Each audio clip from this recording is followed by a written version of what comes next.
ऐसा संत मिले જ્યારે પારક સદગુરુ મળે ત્યારે આની પ્રતીતિ થાય છે કાં લગ્ન આ થાતી નથી એટલે એને કીધું કે નિરખો નેનોથી નૂર આ દલથી ગાજો નથી કાંઈ દૂર સાંઈ મુંડા મેલું રે કરો તો અમને એસો સદગુરુ મિલે છે પછી કીધું કે કોણ તારી વાડે ખાવન ગણી કોણ વિસ્તારા કોણ રે ડાળે અને કોણ એના મૂળ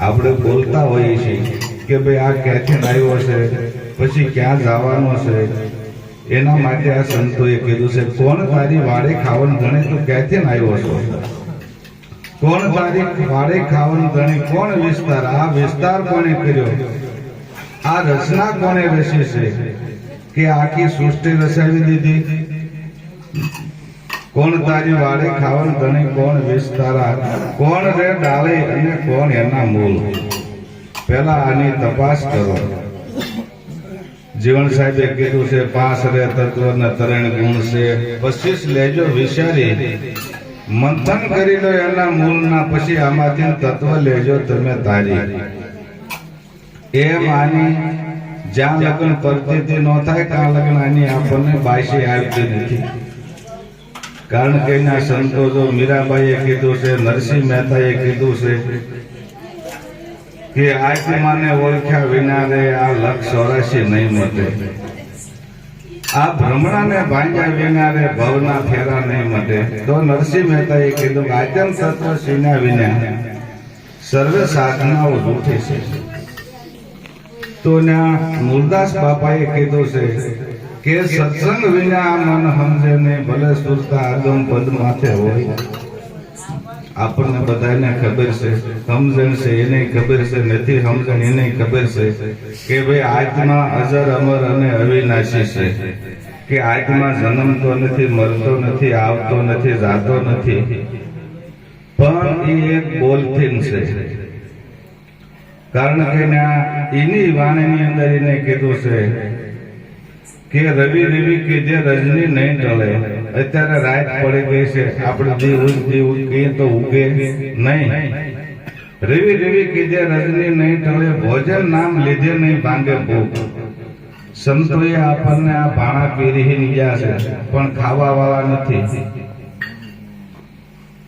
કે ભોજન નામ લીધે નહીં ભાંગે ભૂખ આપણને 32 ભાગના ભોજન પીર્યા હોય અને તમે મોઢામાં ન મૂકો તો ભૂખ મટે નહીં એટલે એને કીધું જળ જળ કીધે તરસ્યા નહીં ટળે તરસ લાગી હોય તો આપણે પાણી પાણી બોલ્યા રાખ્યું તરસ છીપે નહીં એમ કે ભાઈ પીવું હોય તો તમારે ઊભું થઈને ગોળે જવું પડે કા લગન આની તરસ છીપતી નથી પછીની કડીમાં એને કીધું છે કે હોમણ અગ્નિ લખો કોરા કાગળે એને જઈને રૂહમાં અલ્પાવો અગ્નિ પડ્યો ને આ રૂહ દાજે નહીં હું કામે કઈ લખેલો છે ખોટો છે એમ આપણે બોલથી બોલીએ છીએ કે ભાઈ હું આત્મા છું અરે આત્મા તું હતો તારે કઈ કરવાની પણ જરૂર નથી તું 100 કોણ પેલા એની પારખ કરી લઈ એટલે અહીંયા સંતોએ વાણીની અંદર કીધું છે કે આપ ત્યાગી જોઈ લે જાગી આ કોણ બોલે કયા દેશમાં આ બોલવા વાળો બોલે છે કયા દેશથી બોલી રહ્યો છે એટલે એને કીધું કે પ્રેમી પુરુષ પડતે બોલે આ સદાય રે તારા સંગમાં હાથ કરી લે હિરલો હજારી આ અમૂલ્ય વસ્તુ છે અંગમાં જો આવા શબ્દ આવે ને કાં આપણે શરીરને બાજી જઈએ છીએ પણ અહીંયા કબીર સાહેબે રવિ સાહેબે બધાએ ના પાડે છે કબીર સાહેબે કીધું હે જ્ઞાની તમે કરો વિચાર આમાં બોલન હારો ક્યાં વસે કે પાણીથી છે પાતળો ધોમસ કેરી ધાર પિંડ બ્રહ્માંડથી પરસે એ નોધારાનો આધાર એના આધારે આખું જગત હાલે છે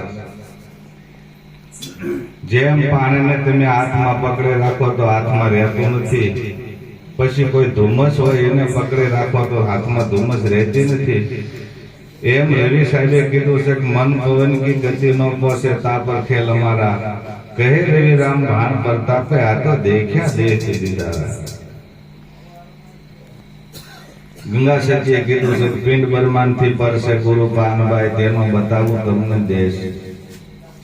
સંતોએ વસ્તુ ક્યાં બતાવી છે આપણે ક્યાં સમજીને બેઠા છીએ.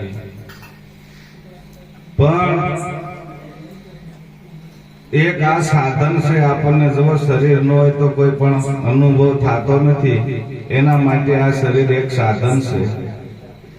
આ સાધન ન હોય તો જ્ઞાન નથી થતું, અનુભવ નથી થતો. એટલે સંતોએ કીધું કહાં સે આયા તુમ કહાં જાયેગા ખોજ કરી લે અગલે ઘર કી. સદગુરુ મળે તો શાન સમજાવે ખોલી દેવે અંદર ખડકી. તું ક્યાંથી આવ્યો છો પછી પાછો આ શરીર પડી જાય છે પછી જાય ક્યાં. યથા ભક્તે કીધું છે કે વિના રે પૃથ્વીએ પાવ પલટ્યા વિના વાટે દીવો. જે ઘરે મોવા પછી જાવું એ ઘર તમે જીવતા જુઓ. એટલે આ ચેલાણી સાહેબે કીધું છે કે સત્તારી વાળી ખાવન ધણી. આ વસન વિસ્તારા એક શબ્દથી એક શબ્દના પૂરણથી આખું જગત રસાઈ ગયું. વસન વિસ્તારા દિયા રે ડાળે જે તને મેં ધર્મ સમજાયો છે એ દિયા. સંસ્કૃત શબ્દ વાપર્યો છે દિયા રે ડાળે અને ધર્મ એના મૂળ. પછી એને કીધું કે ત્યાંથી અમે પગલા પાછા નહીં ભરવું. હવે તો વખત થોડો અને પંથ ઘણો દૂર. કારણ કે મારી આગળ સમય ઓછો છે અને જવાનું જે ઘર છે એ આગું છે. તેથી રે પગલા રે પાછા નહીં ભરવું. વખત થોડો અને પંથ ઘણો દૂર. સાંઈ મુજા મેરો રે કરો તો અમને એસો સદગુરુ મિલન રે.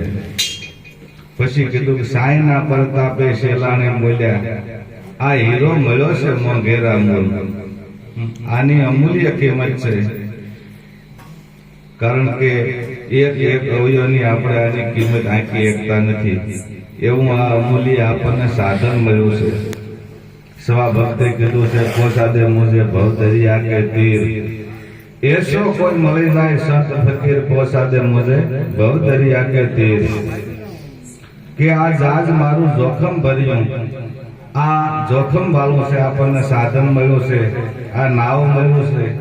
કારણ કે આ નાવ ન હોય તો આ સંસાર સાગર તરી એકાતો નથી. એટલે કીધું કે જાજ મારું જોખમ ભર્યું તમે નાવિક ઉતારી દો નીર. જેમ સમુદ્રની અંદર ખારવો નાવને હકાલે ને એવી જ રીતે આ સદગુરુ ખારવા રૂપે છે. કારણ કે સદગુરુ વિના આ નાવ તરતું નથી. કઈ દિશે ક્યાંથી નાને આંકવું એ આપણને ખબર હોતી પણ નથી. એટલે એને કીધું ધીર ગંભીર વસ્તુના આશા ભલે હોય ઓછું કુળ કે અમીર પણ હાલ કર્મ માંથી તરત છોડાવી દે ને વહી મારો પીર. પોસાદે મુજે ભવ દરિયા કે તીર. કારણ કે જ્યાં લગન કર્મ છે ત્યાં લગન આ ઉદ્ભવ્યા વિના રહેતો નથી. એટલે આપણા સંતોએ આને લય અને ઉદ્ગમ દર્શાવ્યું છે. ભગત બાપાએ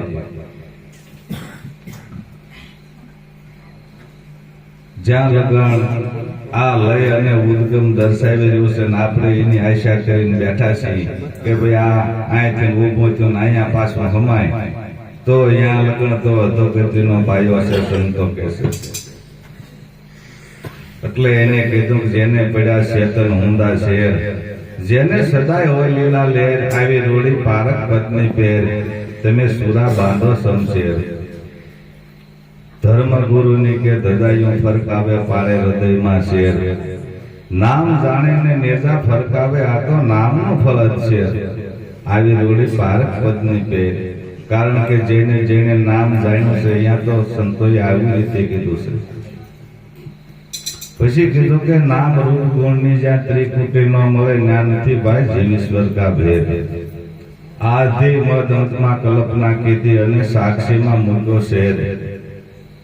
આવી રોડી ભારત પત્ની પહેર. કારણ કે નામ રૂપ ગુણ આ કઈ રહેતો નથી. શું વસ્તુ છે એની ભારત થઈ જાય એટલે અહીંયા સાક્ષી રૂપે બોલાય છે. એટલે એમાં કીધું સાક્ષીમાં મૂકો શેર. આવી રોડી ભારત પત્ની પહેર. પછી કીધું કે અણુ અણુમાં આયતનનો ભાષે આયતન ઊંડા એક. આ શુદ્ધ ચેતન અણુ અણુમાં ભાવે ને તો મૂરખ ઊંડા સઠ. કારણ કે આપણે એવું માનીને બેઠા છીએ કે આત્મા આ શરીરની અંદર છે, પણ સંતોએ ના પાડે છે આત્મા આખા જગત આખા વિશ્વનો એક જ છે. અખા ભક્તે કીધું છે હરિ ને હરિના જન બે એક છે, આમાં જાદુ હું કહું વખાણી. આત્મા સર્વેનો એક છે, જેમ પાણી ભેગા પાણી, આમાં નોખું નથી કઈ. એટલે એને કીધું કે અણુ અણુમાં આત્મનો ભાષે આત્મ ઊંડા એક, શુદ્ધ ચેતન અણુ અણુમાં ભાલે એ તો મૂરખ ઊંડા સઠ. કે જેને આની પદ્ધતિ નથી એ આવી વાતો કરતા હોય છે. એટલે એમાં કીધું છે કે ઊભું રહેવાનો જેને આશરો નથી, હું ક્યાં છું એની નથી પેર. નેઠો કરીને તમે હાલો નિરાતે, તમે સાધન બાંધો શમશેર, આવી રૂડી ભારત પદની પેર. જ્યાં લગન આનો નેઠો ન થાય ને ત્યાં લગન આ વાતો બધી ખોટી છે. પછી એને કીધું કે સાધન વાળા તમે શેતી હાલો, આ તો લાલસાન ગતિમાં ગેર. શિવરામ સન્મુખ રીત નો મૂકી આ ગુરુ રત્નગીરીની મેર, આવી રોડી ભારત પદની પેર. તમને સાધન આપ્યા છે, સાધનનો ઉપયોગ કરો, પણ આપણે એ કરતા નથી. એટલે આપણે આળસુ છીએ. વારે વારે આ અવસર નહીં મળે, તમે ભજન હવાયા કરજો. માણેક ચોકમાં પડ્યું છે માનું ભરી શકાય તો ભરજો, તમે ભજન હવાયા કરજો. જો આ ફરી ફરીને આવું અવસર આવતો નથી, એટલે સંતોએ બધાએ ભલામણ કરી છે.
ભાઈ સમુદ્ર ને ગળી જોસેફીન એ જવાન દેખો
વેલે ભાઈ ધરાક બીજવરાયની શોભા બની છે ખૂબ ખૂબ એ એવા સસલે સિંહને ઘેરો